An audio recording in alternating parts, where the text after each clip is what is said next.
ជំរាបសួរពុកម៉ែបងប្អូនពូមីមីបានឃើញវីដេអូនេះជាការឆ្លាក់រូបចម្លាក់ប្រាសាទអង្គរវត្តដែលសម្រាប់តាំងលម្អនៅលើជញ្ជាំងហើយនឹងការ make up ថ្នាំពណ៌ហើយនឹងច្នៃប្រឌិតដោយការបិទសន្លឹកមាសនៅលើតួប្រាសាទដើម្បីបង្កើតសោភ័ណភាពនិងភាពច្នៃប្រឌិតបន្ថែមដើម្បីមានការទាក់ទាញនៅក្នុងទម្រង់នៃចម្លាក់ដែលធ្វើឲ្យមានភាពរស់រវើកនិងស្រស់ស្អាតពេលដែលយើងមើលផ្ទាល់នេះជាស្នាដៃដែលយើងបានបញ្ចប់រួចហើយនៅក្នុងបន្ទប់ដែលមើលទៅរៀបចំមានការទាក់ទាញ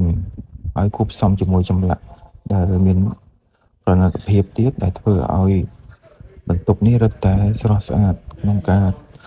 ទទួលភ្ញៀវអតិថិជនតាមហាងតាមភោជនីយដ្ឋានស្ថានភារដែលអាចចាប់ចំណាប់អារម្មណ៍សូមតាក់ទងបាទតាម Telegram 012-99-5061ដែលទទួល